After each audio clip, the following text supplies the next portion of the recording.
وإنه لتنزيل رب العالمين نزل به الروح الأمين على قلبك لتكون من المنذرين بلسان عربي مبين.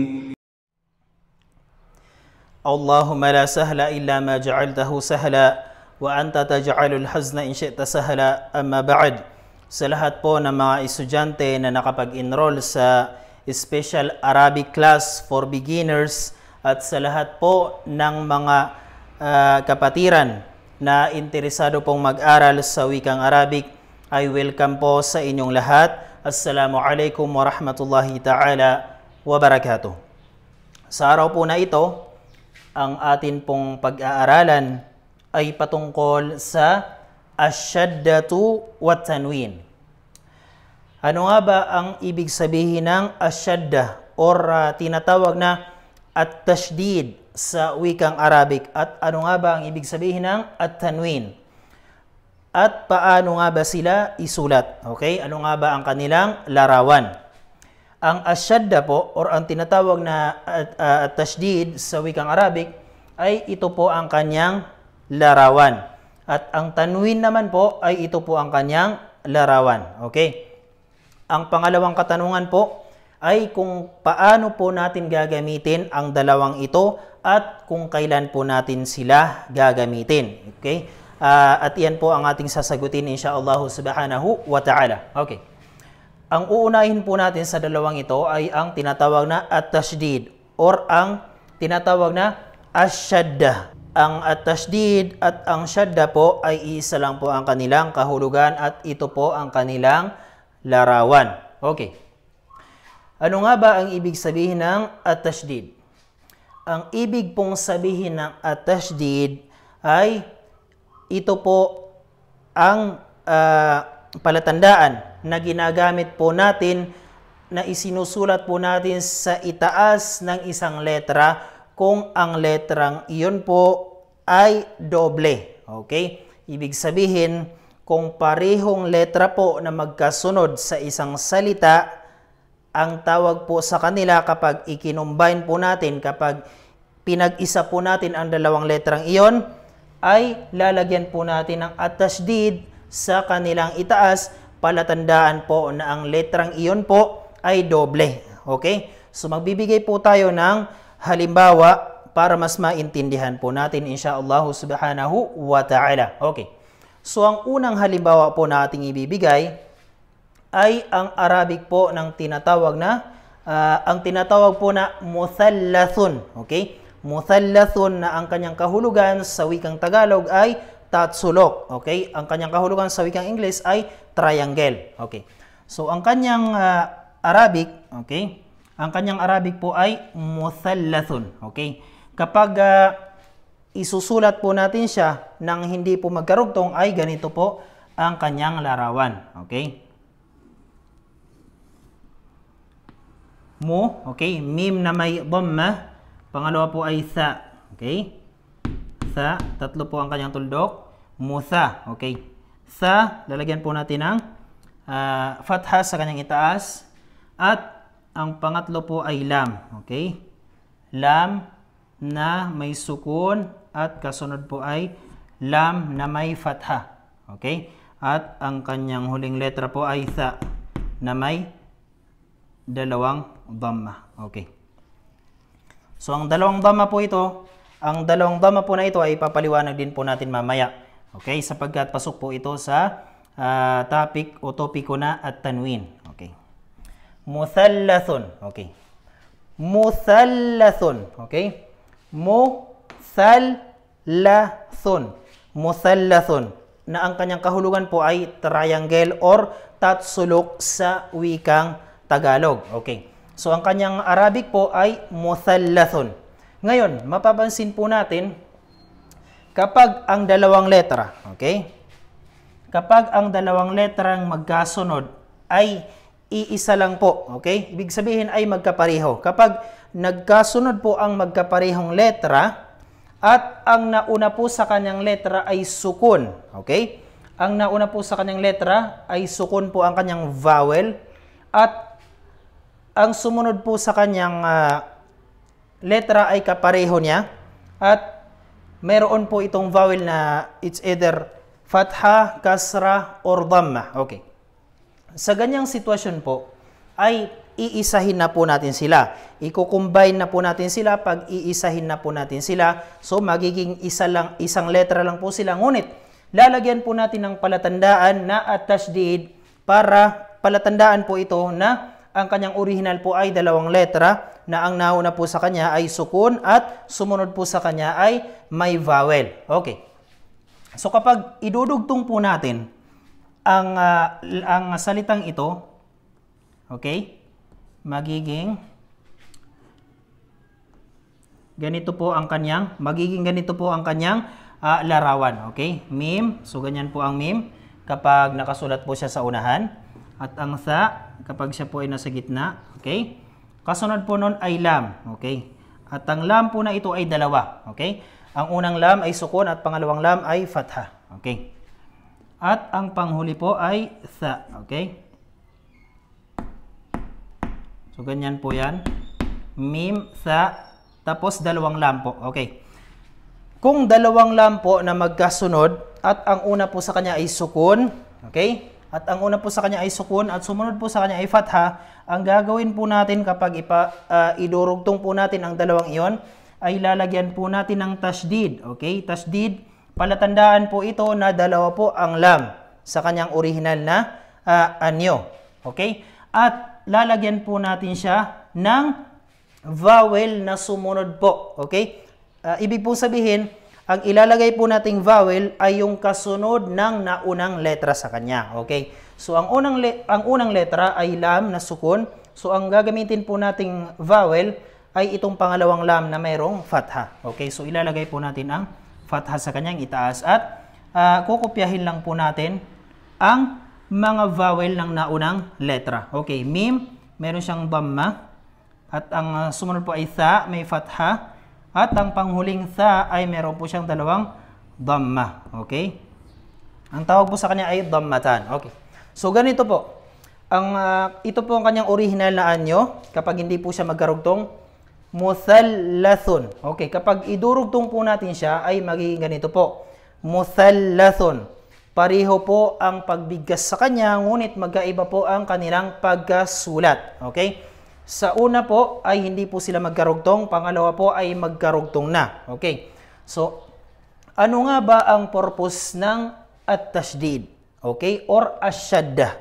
Ang purpose niya po ay kapag mayroong dalawang letra na magkasunod at ang letrang iyon ay magkapareho at ang nauna sa kanya, ang naunang letra ay sukun ang kanyang vowel at ang sumunod naman ay pwedeng maging fatha, kasra, or dhamma, pag-iisahin na po natin sila at lalagyan po natin sila ng tashdid sa kanilang itaas. Okay? So, ganito po ang kanyang pagbigkas kapag hindi po siya magkarugtong. Muthallathun. Okay? Kapag magkarugtong po sila ay muthallathun. Okay? Wala pong pinagkaiba ang kanilang pagbigkas, ngunit ang nagkaiba po rito ang pamamaraan kung paano po natin sila isinulat. Okay? So, ito po ang purpose ng at-tashdid. Okay? Ito po ang kanyang purpose, ito po ang kanyang gawain. Ang gawain niya po ay palatandaan po siya na ang harf or ang letra na kinalalagyan niya, okay? Ang harf na nasa kanyang ibaba ay ang original nito ay dalawang letra na ang nauna sa kanya ay sukun at ang pangalawa ay mayroon na po siyang vowel. Okay? So, ang ilalagay lang po natin na vowel sa kanyang itaas ay kung ano ang vowel na nakalagay sa pangalawang letra. Okay? Yan po ang unang halimbawa. Okay? Muthallathun. Okay? Muthallathun, ang kanyang kahulugan po sa wikang Ingles ay triangle at sa Tagalog naman po ay tatsulok. Okay? Pangalawang halimbawa. Pangalawang halimbawa po ay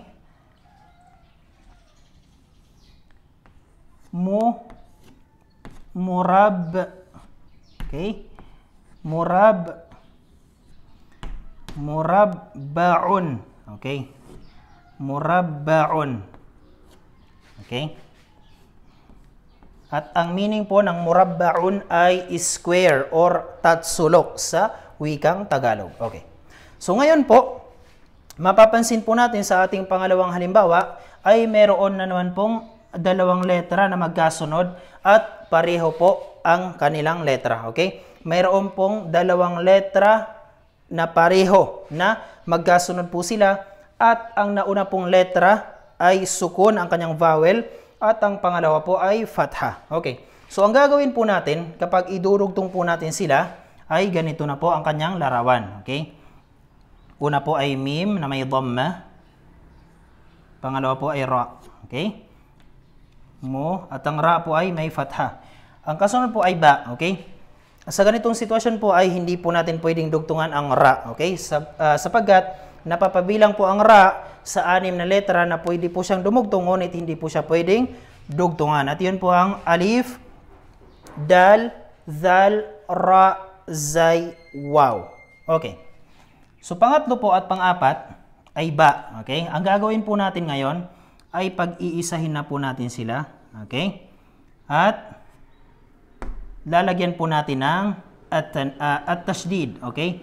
Lalagyan po natin ng at-tashdid at ang isusulat po natin ay ang vowel ng pangalawang letra. Ang patinig ng pangalawang letra. Okay? Ang patinig po ng pangalawang letra ay fatha at ang panghuli po ay ain. Okay? Ang ain po ay ganito po siya isulat kapag siya po ay nasa dulo. At ang kanyang vowel ay dalawang dhamma. Okay? At ang pagbigas po sa kanya ay murabbaun. Okay? Murabbaun. Okay. So, ang tasdid po na ito, nangangahulugan na ang original po ng ba ay dalawang letra. Okay.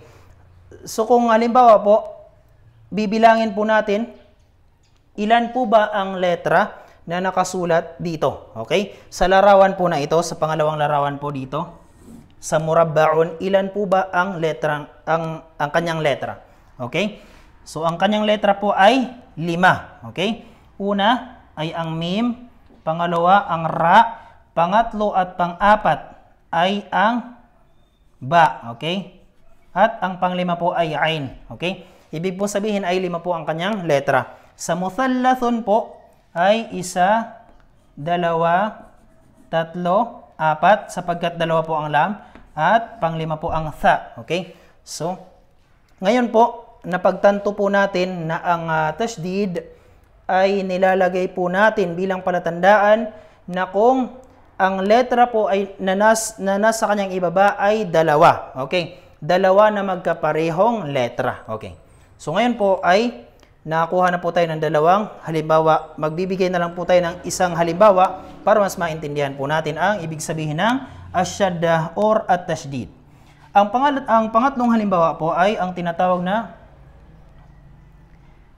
musaddasun. Okay?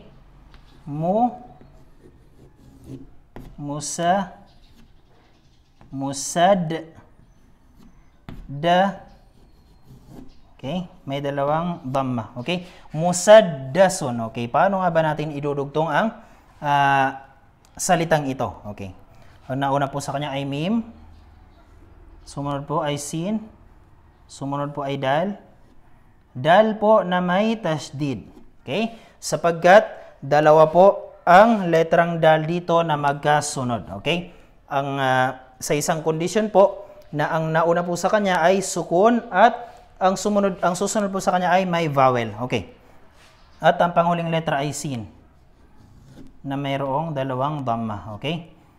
At kokopyahin lang po natin ang naunang mga patinig. Okay. Mo, sa, kagaya po ng sinabi natin kanina, kapag 2 po na magkasunod na letra, ang isusulat po natin ay ang vowel or patinig ng pangalawang letra. Okay?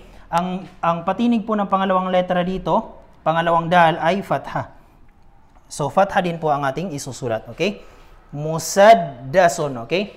Musaddasun. Musaddasun. Okay? Nangangahulugan po dito na ang dal ay 2 po ito na magkasunod na letra sapagkat mayroon pong palatandaan na tashdid or syadda sa kanyang itaas. Kaya naman po kung atin pong bibilangin ito ay mim. Unang letra ay mim. Pangalawa po ay sin. Pangatlo ay dal. Pang-apat ay dal rin po, okay? Ang pangatlo po ay dal na sukun at pang-apat ay dal na may fatha. At ang panglima po ay sin na may dalawang dhamma. Okay? So, ito po ang mga halimbawa ng mga salita na may at-tashdid or may shadda sa kanyang itaas. Okay? So, ang una po ay muthallathun. Muthallathun. Ang kanya pong kahulugan ay triangle or tatsulok. Pangalawa, murabba'un. Ang kanyang kahulugan ay square or parisukat. Okay? At ang pangatlo naman po ay musaddasun. Musaddasun. Ang kanyang kahulugan po sa wikang English ay hexagon. Okay? Hexagon at hindi ko po alam kung ano ang kanyang term sa wikang Tagalog. Okay? Ang ibig pong sabihin ng muthallathun ay tatsulok na mayroon po siyang tatlong bahagi. Okay? Tatlong sides. Murabba'un, square or parisukat na may apat na bahagi or apat na sides. At ang panghuli po ay hexagon na mayroon po siyang 6 na bahagi. Okay? So ito po ang mga halimbawa ng mga salita na ginamitan po natin ng at-tashdid. Okay? So babalikin po natin. Ang tashdid po ay ginagamit natin, isinusulat po natin siya sa itaas ng letra kung ang letrang iyon po ay magkaparehong letra na magkasunod.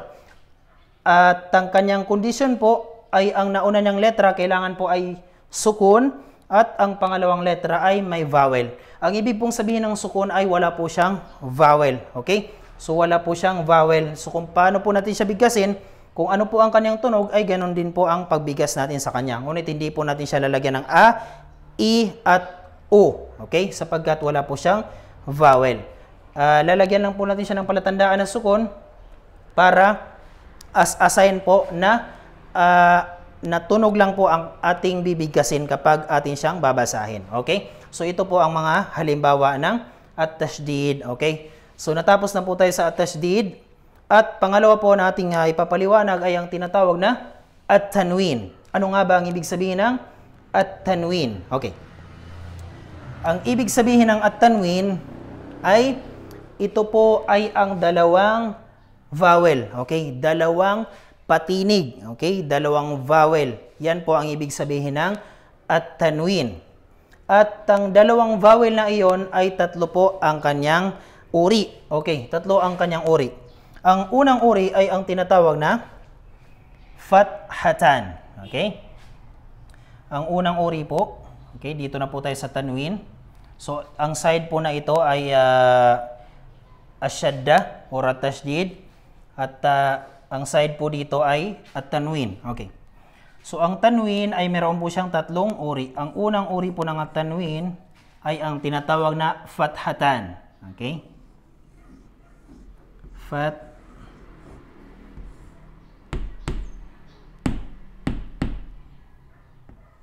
Okay. Fathatani. Okay. Tinatawag po itong fathatan. O kung bibigkasin po natin ang kanyang dulo ay fathatani. Okay. Fathatani. Okay. So ano po ang ibig sabihin ng fathatani?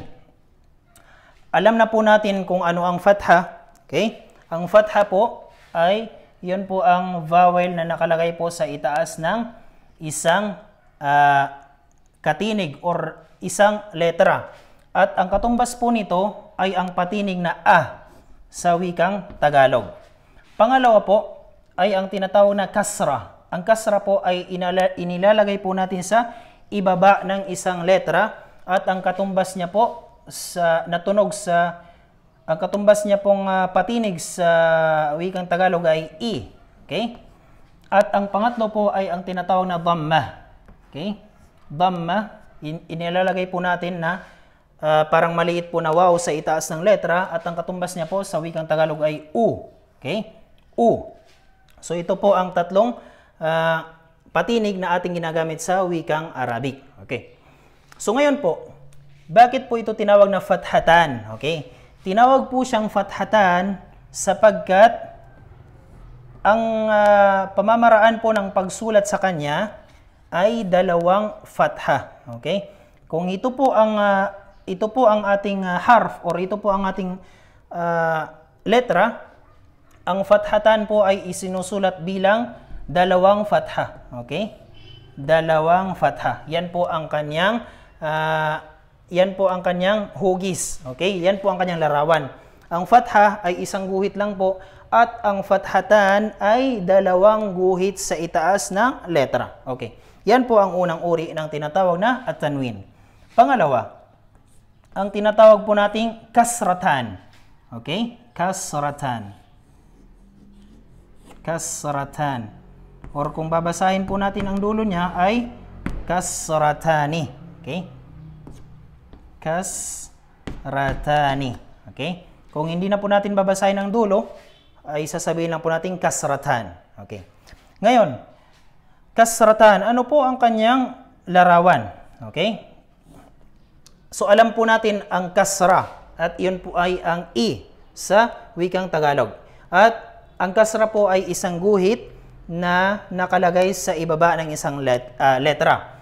Kapag kasratan po ay dalawang guhit ang ating ilalagay sa ibaba ng letra. Okay? Kaya po siya tinawag na kasratan sapagkat dalawang kasra po siya. Okay? Katumbas po niya ay dalawang kasra. Fathatan ay dalawang fatha, kasratan ay dalawang kasra. Okay? At ang panghuli po or ang pangatlong uri ng tinatawag na tanwin ay ang tinatawag na dhammatan. Okay?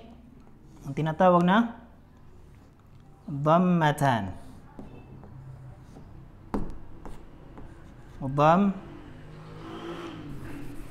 Tinatawag po nating dhammatan. Dhammatan. Or kung babasahin po natin ang kanyang dulo ay dhammatani. Okay? Dhammatan or dhammatani. At ang kanyang larawan po ay kung ito po ay dhamma, okay? Kung ito po ay dhamma o katumbas niya po ay u sa wikang Tagalog, kung atin pong gagawing dhammatani ay dalawang dhamma po ang ating isusulat. Okay? Kung ito po ay dhamma, ito naman po ang larawan ng dhammatani. Okay? At ito po kanina ang ating sinulat dito. Muthallathun, murabba'un, musaddasun. Okay? Ang tawag po sa kanila ay dhammatani. Okay? Dhammatani po ang tawag sa kanila sapagkat dalawang dhamma po. Okay? Ngayon, paano ba natin bibigkasin ang fathatani, kasratani at dhammatani kapag sila ay pumasok sa isang salita? Okay. Una, bakit nga ba tinawag na at-tanwin? Okay. Yan po ang unang katanungan. Bakit po natin tinatawag na at-tanwin ang fathatan, kasratan, dhammatan? Tinatawag po natin silang tanwin sapagkat ang tunog po nila ay nun. Okay? Nawwana, yunawwinu, tanwinan. Okay? So, tanwin, sapagkat ang kanilang tunog po ay nun. Tunog nun po sila. Okay? Tunog nun. Okay? Letrang nun. Tanwin, tanwin. Okay? Parang nun po sa kanilang dulo. Okay? So, ang fathatan ay ganito po ang kanyang pagbigkas. Okay? So, kung ang fatha ay isang kung ang fatha po ay ang katumbas naman po ng fathatan ay na may nun. Okay? So, kanina sinabi po natin at tanwin sapagkat tunog nun po siya. Okay? So, ang fatha ay lang po siya. Kapag fathatan ay lalagyan po natin ng nun or n po, letter n po ang kanyang katumbas na tunog sa wikang Tagalog. Okay? So, magiging an ang kanyang pagbigkas. Okay? Kung isang fatha po ay kung dalawang fatha or fathatan, ang kanyang tunog po ay an. Okay? Kung isang kasra po ay kung dalawang kasra po ay magiging kasratan at ang kanyang tunog po ay in. Okay? An, in. Okay? Pangatlo po, kung ang isang dhamma ay ang dalawang dhamma po ay lalagyan lang po natin ng nun or n, ang kanyang katumbas sa wikang Tagalog. At ang pagbigkas po sa kanya ay okay? Fathatan, ang pagbigkas po sa kanya ay an. Kasratan, ang pagbigkas po sa kanya ay in. At dhammatan, ang pagbigkas po sa kanya ay Okay?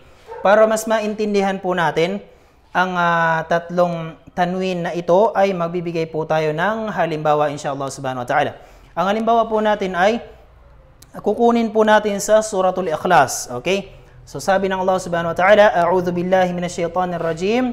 Bismillahirrahmanirrahim. Okay. Mag-uumpisa po tayo sa fathatan. Okay? So hahanap po tayo ng salita or word or kalima na mayroon po siyang fathatan. Okay? Mayroon po siyang fathatan. At pakatandaan po natin na ang fathatan, kasratan at dhammatan ay isinusulat lang po sila sa dulo ng isang salita. Hindi po sila pwedeng isulat sa unahan, hindi po sila pwedeng isulat sa simula at sa gitna. Okay? Isinusulat lang po sila sa dulo ng isang salita. Okay. So magbibigay po tayo ng halimbawa ng fathatan mula po sa Suratul Ikhlas. Sinabi ng Allah subhanahu wa ta'ala, A'udhu billahi minasyaitanir rajim. Bismillahirrahmanirrahim. Qul huwallahu ahad, Allahus samad, lam yalid wa lam yulad wa lam yakun lahu ano po ang kasunod? Wa lam yakun lahu kufuwan. Okay. Wa lam yakun lahu kufuwan ahad. Okay? Walam yakun lahu kufuwan. Okay? So dalawang fathatan po ang nakalagay sa dulo ng salitang ito sa banal na Quran sa Suratul Ikhlas. Kaya ang pagbanggit po natin sa kanyang dulo, ang pagbigas po natin ay an. Okay? Sabi ng Allah subhanahu wa ta'ala, walam yakun lahu kufuwan. Okay? Walam yakun lahu kufuwan ahad. Okay. So ito po ang unang halimbawa ng fathatan. Tutungo po tayo sa kasratan. Okay? So, ang kasratan ay makikita po natin ang kanyang halimbawa sa Suratul Falaq. Okay, sa Suratul Falaq. Sa ibaba po ng Suratul Ikhlas. At iyon po ang sinabi ng Allah subhanahu wa ta'ala sa banal na Quran, A'udhu billahi minasyaitanir rajim. Bismillahirrahmanirrahim. Qul a'udhu birabbil falaq min syarri ma khalaq wa min syarri ghasiqin. Okay? Wa min syarri ghasiqin idza waqab. Okay? Wa min syarri ghasiqin. Ghasiqin. Okay? So kung mapapansin po natin, ghasiqin, ghain na may fatha at may alif, kasunod po ay sin at qaf. Okay? Ghasi. Ang qaf po ay meron po siyang kasratan, dalawang kasra po. Okay? So ang pagbigas po sa kanya ay ghasiqin. Okay? Ghasiqin. Okay? Sabi ng Allah subhanahu wa ta'ala, Qul a'udhu birabbil falaq min syarri ma khalaq wa min syarri ghasiqin idza waqab. Okay? So ito po ang halimbawa po ng kasratan. Okay? Dito naman po tayo sa dhammatan. Okay? So ang dhammatan po ay makikita po natin sa pinakaunang ayah, pinakaunang verse po, okay, sa Suratul Ikhlas. Okay? Sabi ng Allah subhanahu wa ta'ala, Bismillahirrahmanirrahim, Qul huwallahu ahadun. Qul huwallahu ahadun. Okay? Ahadun. Okay? Hamza na may fatha, ha na may fatha, at dal na may dhammatan. Okay? Kung atin po siyang babasahin, Qul huwallahu ahad. Kung hindi na po natin bibigkasin ang kanyang dulo. Ngunit kung bibigkasin po natin ang kanyang dulo, sasabihin po natin, Qul huwallahu ahadun. Okay? At ang vowel po na nakalagay po sa dulo ng kalima or salita, word na ahad ay dhammatan. Okay? So ito po ang halimbawa po ng fathatan, kasratan at ng dhammatan. At ang pagbigas po sa kanya ay an, in, un. Kufuwan, ghasiqin, ahadun. Okay. At ito po ang ating aralin sa araw na ito patungkol po sa asyaddatu or at-tashdidu wat tanwin. Okay? Ito po ang kanilang mga halimbawa. 3 halimbawa po sa at-tashdid at 3 halimbawa po sa at-tanwin. So naway may natutunan po tayo sa araw na ito at ipamahagi po natin ang ating natutunan sa ating mga kapatiran na interesado mag-aral po sa wikang Arabic. Okay. So ay ipamahagi po natin ang araling ito sa pamamagitan po ng pag-share ng videong ito sa inyong mga timelines sa inyong Facebook. At huwag nyo pong kalimutang mag-subscribe, lalong-lalo na po sa mga baguhan po sa channel na ito, ay huwag nyo pong kalimutang mag-subscribe sa channel na ito para updated po kayo palagi sa mga aralin na aming i-upload insyaallah subhanahu wa ta'ala. So hanggang dito na lamang po, naway gantimpalaan po tayo ng Allah subhanahu wa ta'ala at naway padaliin po ng Allah subhanahu wa ta'ala para sa atin ang pagsasaliksik ng kaalaman. Hanggang dito na lamang po. Nas'alullah subhanahu wa ta'ala dawamat tawfiq wassadad. Wassalamu alaikum warahmatullahi ta'ala wabarakatuh. يا طالب العلم قم لا تنم فإن الزمان يا طالب العلم قم لا تنم فإن الزمان انقضى وانصرم فكن ما حييت ضنينا به فظنك بالوقت عين الكرم وكن حلس درسك وافرح به تكن قائدا في غد للأمم